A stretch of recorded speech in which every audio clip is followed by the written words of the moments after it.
Allô tout le monde! Aujourd'hui, on se retrouve pour une vidéo que j'avais pas l'air de faire. Dans le fond, c'est ce que je mange dans une journée, mais je l'ai faite sur 2 jours pour avoir juste un peu plus de substance. En passant, je m'excuse du décor. Je filme jamais à cette heure-là, puis là, l'éclairage, c'était pas optimal. Mais je sais que c'est une vidéo qui est controversée à faire, le sujet des diètes, de l'alimentation, ça apporte toujours beaucoup de commentaires. Mais écoutez, moi j'adore regarder ces vidéos-là parce que je suis toujours en quête de savoir quoi manger. Parce que je suis toujours à court d'idées. Puis j'aime toujours ça, regarder ce que les autres mangent. J'ai juste à dire, c'est ça, que moi j'ai aucune diète particulière à part mes restrictions reliées à la grossesse. Je regarde pas les calories, je surveille pas les calories. Je mange quand j'ai faim. Je mange pas extrêmement santé, là, mais je pense que je mange équilibré. Je mange autant des fruits et des légumes que du dessert.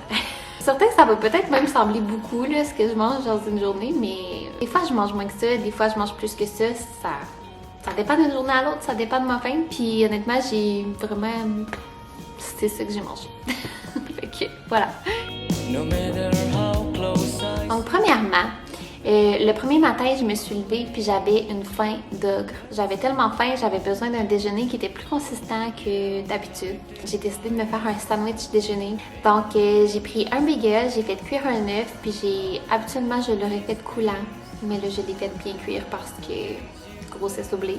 Avec tomates et fromage, puis ça fait un bon sandwich déjeuner. C'était délicieux. Puis un bon déjeuner ne vient jamais sans un café. Fait que je mets une dose d'espresso ou 2 selon mon besoin d'énergie ce matin-là. Du lait d'avoine, du sirop de vanille. Je tiens à dire que c'est pas parce que je prends pas de produits laitiers que je bois du lait d'avoine, c'est juste parce que je préfère vraiment le goût des laits végétaux parce que je trouve que ça me tombe sur le cœur boire un latte genre avec full de lait de vache. Pour dîner, dans le fond, j'ai fait une vraiment bonne salade de pâtes, puis je suis toujours à la recherche de nouvelles recettes pour faire des dîners, des salades de pâtes que je peux faire en grosse quantité puis manger tout au long de la semaine. C'était des pâtes, moi j'ai utilisé des boucles, des farfales, avec du kale, des canneberges, des pommes, des échalotes. J'ai mis aussi des noix de Grenoble à vinaigrette que j'ai faite avec. C'était une vinaigrette au vinaigre de cidre de pomme, 1/3 de tasse de vinaigre de cidre de pomme, 1/3 de tasse de miel, 1/3 de tasse de moutarde de Dijon. La mienne était vraiment forte, ma moutarde de Dijon, fait que j'aurais pu en mettre un peu moins. J'aime vraiment le goût de la moutarde de Dijon, fait que ça me dérange pas, mais peut-être essayer de commencer votre recette avec moins si vous avez envie de l'essayer, puis ajouter de la moutarde selon votre goût. Là. Puis en masse de sel et de poivre, et ça fait une bonne salade de pâtes. C'est comme sucré-salé. Ça fait vraiment différent des salades de pâtes qu'on a l'habitude de manger. Là. Fait que j'ai pris un vraiment petit bol de cette salade-là parce que j'avais pas encore faim, juste pour dire que je mangeais de quoi parce que c'était rendu à mon dîner. D'après-midi, j'avais quand même faim parce que j'avais pas beaucoup dîné. Dans le fond, j'ai mangé des crudités avec des petits craquelins, puis du fromage. Cette temps-ci, j'aime vraiment le fromage de la vache qui rit. Là. Je sais que c'est le pire fromage, c'est un peu chimique, mais pas savoir pourquoi je suis retombée en enfance. J'adore le fromage la vache qui rit ces temps-ci. Souvent, j'ajoute des olives, des cornichons là, pour un petit peu diversifier le goût. Puis je mange ça souvent avec de la trempette ranch ou de l'hummus. Ensuite, mon breuvage par excellence ces temps-ci, je pourrais pas assez vous le recommander, mais c'est le thé glacé. Avec les temps chauds qui sont revenus, j'ai comme toujours des cravings de breuvage froid, puis citronné, puis rafraîchissant. J'avais fait le thé glacé pêche parfaite de David Tea, qui est vraiment de loin mon préféré, avec celui à la mangue. Puis dans le fond, j'ai juste suivi leurs instructions pour faire un pichet de thé glacé, là, tout simplement. Mais ce qui fait vraiment toute la différence, c'est d'ajouter du jus de citron puis du sirop d'érable. Puis vous allez avoir l'impression de boire un thé glacé à la limonade du Starbucks. Ça fait toute la différence, ça rehausse vraiment le goût, puis c'est bon. C'est bon, je peux pas si vous le recommander. Je sais que je réinvente pas la roue en parlant de thé glacé, mais le thé glacé avec jus de citron, sirop d'érable, c'est une coche au-dessus. Pour ce qui est du souper, dans le fond, ce soir-là, on a mangé du poulet parmigiana qui était dans notre boîte Good Food de cette semaine-là. C'était pas la meilleure recette. Honnêtement, j'ai mangé le tiers de mon assiette. C'est vraiment rare qu'on ait déçu des recettes qu'on commande. En fait, je suis vraiment pas du genre cuisse de poulet. Si je mange du poulet, c'est des poitrines, il faut qu'il y ait le moins de gras puis d'affaires possible dedans. J'aime pas la texture. Ensuite de ça, j'ai vraiment la dent sucrée, fait que je peux rarement m'empêcher de manger un petit dessert. Je m'étais faite, j'avais des gâteaux comme juste des gâteaux blancs, là, éponge à la vanille. J'ai mis des fraises dessus avec un peu de crème pour essayer de reproduire un shortcake aux fraises. C'était pas parfait, mais ça le satisfait mon petit goût de sucré. Pour le lendemain matin, dans le fond, je me suis levée puis j'avais pas tellement faim, fait que j'ai mangé un simple bagel au sésame avec beurre. J'ai ajouté des petits ananas sur le side avec ça, juste pour dire que j'avais un peu de vitamine. C'était pour ma bonne conscience. Et évidemment, j'ai pris ça avec un bon café. Glacé. Toujours glacé. Le beau être en janvier puis qu'il fasse moins 30, café glacé. Je suis 100% team café glacé. Pour dîner, j'ai mangé un peu de la salade de pâtes que j'avais faite la veille. Puis après ça, en après-midi, j'avais le goût d'avoir un petit remontant.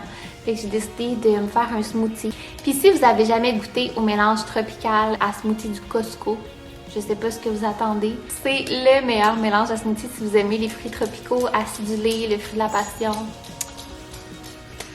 Yeah. Moi, personnellement, je suis vraiment pas team yogourt dans les smoothies, produits laitiers dans les smoothies. Il faut que ça soit fruité. J'aime vraiment pas les smoothies crémeux.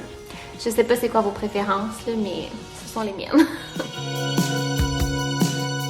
Puis après ça, en après-midi, j'ai décidé de faire des muffins. Je fais des muffins à peu près une fois par semaine, puis ça, c'est une recette qui est très populaire chez moi et mon chum. Les muffins canneberge et citron de Ricardo.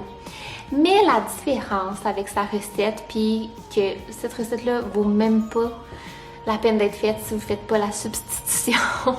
Mais c'est d'utiliser des canneberges fraîches ou des canneberges congelées à la place de des canneberges séchées. Je vous jure, ça fait toute la différence. Ça fait qu'ils sont plus moelleux, ils sont vraiment plus goûteux. Ça vaut pas la peine de les faire avec des canneberges séchées. Ça fait que je vous laisse sur une petite vidéo de comment j'ai fait la recette. Puis j'ai laissé un lien en barre d'infos de la recette aussi si ça vous intéresse de la refaire. Every single time. Would it be lonely to live above the bright blue sky as I gaze you? I let the light shine on me.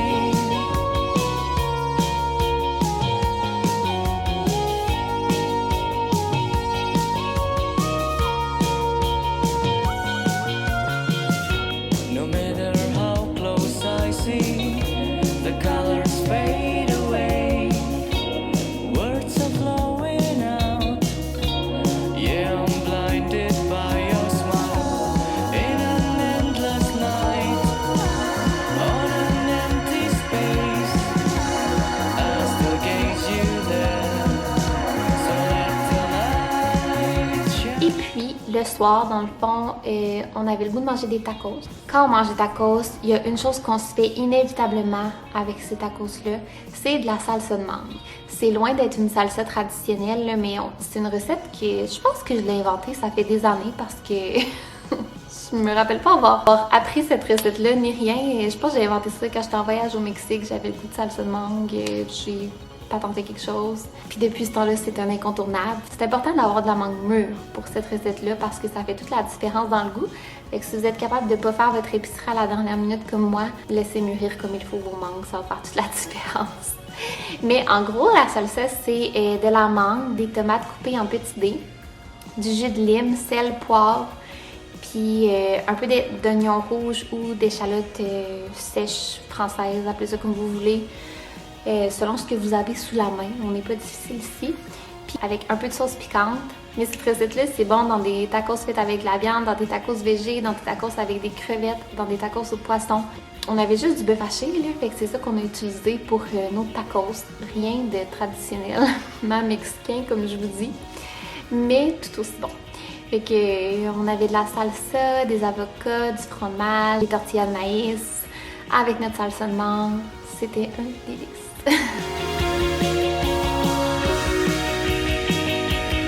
Après ça, on est allé se gâter un petit peu, puis on a pris du chocofave. Fait que, écoutez, moi je prends toujours la même affaire presque quand je vais au chocolat favori. C'est un cornet de crème glacée à la vanille trempé dans le chocolat caramel fleur de sel. C'est le meilleur, à mon avis. Fait que, écoutez, c'est ce que j'ai mangé dans mes 2 journées. J'espère que ça vous a fait découvrir des recettes, ça vous a donné peut-être des idées de quoi manger. Est-ce que vous aimez le format de cette vidéo-là? J'ai hésité à le faire plus sous forme de vlog, mais je trouvais que j'avais le goût que ce soit un petit peu plus beau, un petit peu plus de qualité. Fait que j'ai pas fait pour un vlog. Si vous aimez les vidéos de nourriture puis savoir qu'est-ce qu'on mange dans une journée, ben ça va me faire plaisir d'en refaire parce qu'on mange toujours des choses différentes. Puis juste à me le dire. Puis là-dessus, ben je vous laisse. Bye! Every single time.